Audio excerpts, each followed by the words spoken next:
Salut à toi qui regarde cette vidéo. Je te propose aujourd'hui quelques ressources. Si tu n'as jamais pratiqué le style FCBD ou encore nommé ATS, voici quelques mouvements. Donc, je vais proposer des mouvements du répertoire lent, ensuite on dansera ensemble, et ensuite quelques mouvements du répertoire rapide, et on dansera ensemble pour que tu puisses un petit peu t'imprégner des bases.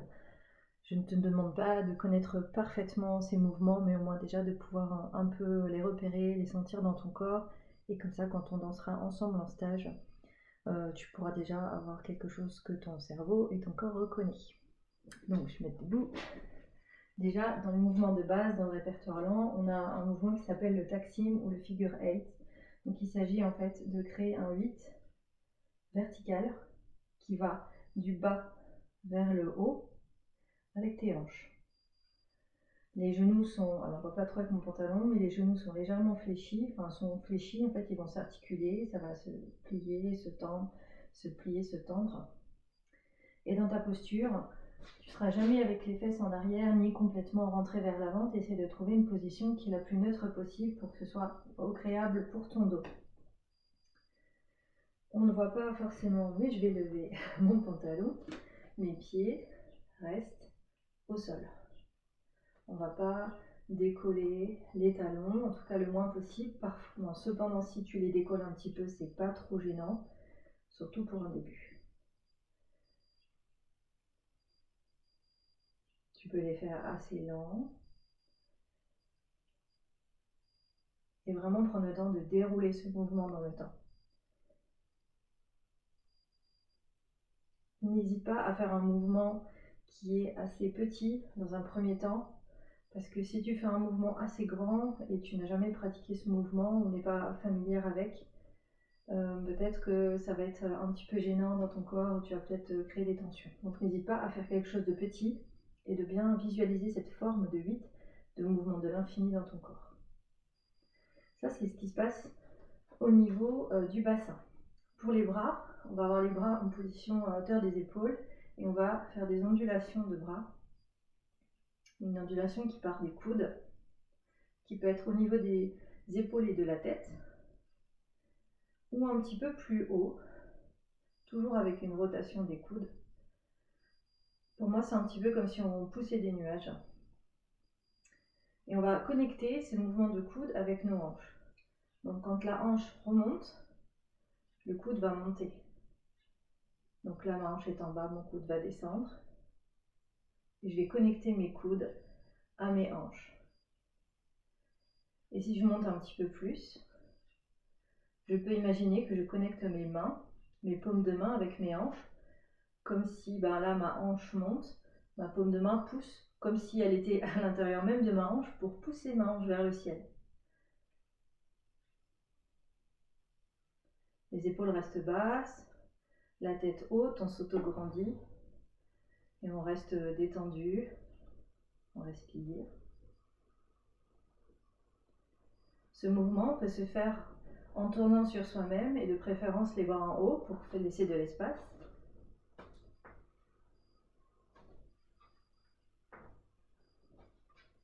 Dans un sens et puis dans l'autre.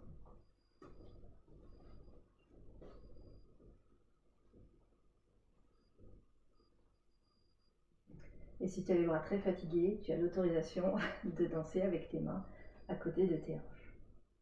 Ça, c'est pour le taksim ou encore figure 8. Ensuite, le body wave. Comme son nom l'indique, c'est une vague avec le corps. Je la fais face à toi, à la caméra, mais je vais me mettre de dos aussi pour que tu vois vraiment dans quel sens elle se fait. Pour le taksim, ça n'a pas d'importance puisque c'est un mouvement, il n'y a pas vraiment de direction.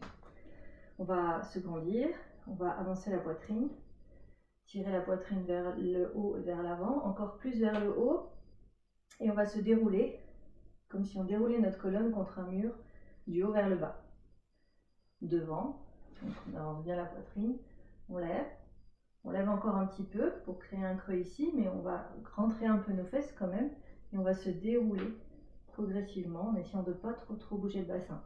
On le laisse quand même un petit peu mobile pour que ce soit aussi confortable et ne pas créer de résistance et de contrainte au niveau du corps. Donc, devant, on commence à étirer ici sous les côtes, on étire encore, belle ouverture ici au niveau des côtes, Et on vient se dérouler en gardant les épaules tranquilles. Donc on va éviter de faire rouler nos épaules pendant le mouvement. Les épaules restent posées de chaque côté de notre cage thoracique, un peu comme un vêtement posé sur un cintre. Et en fait, c'est vraiment la structure qu'on fait bouger, quoi. Je le fais assez grand. N'hésite pas, comme pour le taksim, à le faire assez petit. Et puis, voilà, chercher vraiment cette forme de mouvement à l'intérieur de toi avant de faire quelque chose de grand. De vraiment le sentir à l'intérieur. Le mouvement n'a pas besoin d'être très grand, il peut être très petit. Si le reste de ton corps est tranquille, on le verra. On peut aussi coupler la respiration et inspirer, expirer, inspirer, expirer. Les bras accompagnent ce mouvement. On va avoir le bras gauche, donc ça c'est mon bras gauche, je ne sais pas comment tu vois dans l'écran, mais mon bras gauche est devant, position de cercle à l'avant de mon corps, et puis mon bras droit est en haut, une légère courbure ici, une forme un peu arrondie au niveau du coude, et en haut, si c'est possible, un petit peu en arrière pour bien dégager cet espace et qu'on puisse voir mon corps. Les bras sont placés ici.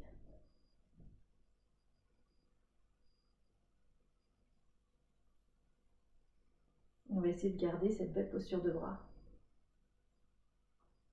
On va faire un petit peu de profil.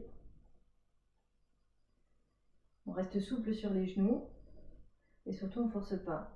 Si on sent qu'il y a des contraintes dans le corps, on n'hésite pas à faire plus petit. Et puis les mains ne vont pas rester statiques. On va y ajouter un mouvement que je vais introduire tout de suite et ensuite on va compléter notre body wave qui est le floreo ou wrist rotation qui consiste en fait à faire une rotation du poignet vers l'intérieur. Si on met le focus sur le petit doigt, on peut remarquer que le petit doigt est en train de dessiner un 8 dans l'espace. J'aime bien imaginer que c'est comme si j'avais ma main autour d'une boule. Imaginez la boule de la voyante, une boule de cristal. Et les mains sont en miroir, c'est-à-dire quand elles vont toutes les deux vers l'intérieur et toutes les deux en même temps vers l'extérieur. Pas besoin de faire une grosse gymnastique au niveau des doigts, ça peut être quelque chose d'assez fluide, une légère pulsation dans le poignet. Et avec le body wave, ça va donner ça.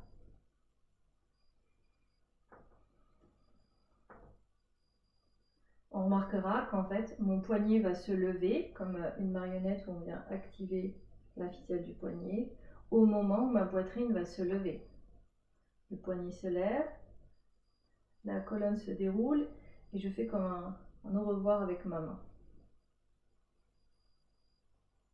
Le poignet monte, la main tourne vers l'intérieur quand la poitrine monte.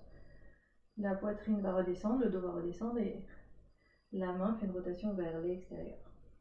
Intérieur, extérieur, intérieur, extérieur. Et quand tu vas suivre dans le groupe en FCBD ou en ATS, tu vas danser avec plusieurs personnes, donc tu verras la personne qui va te guider le dos et tu auras ton bras droit en haut, ton bras gauche devant.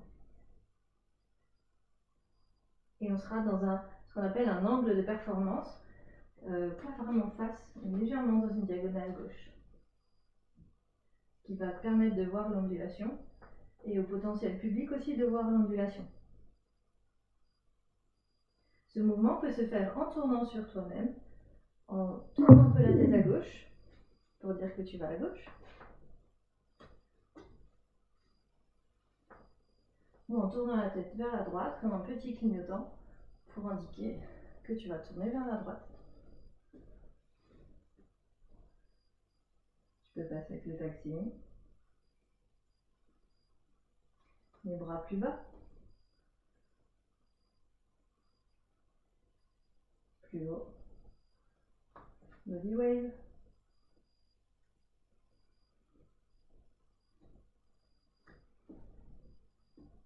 Toujours les coudes bien haut.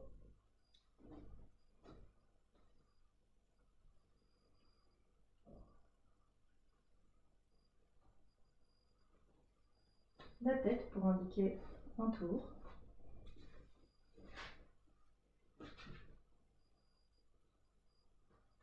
Voilà pour la partie lente.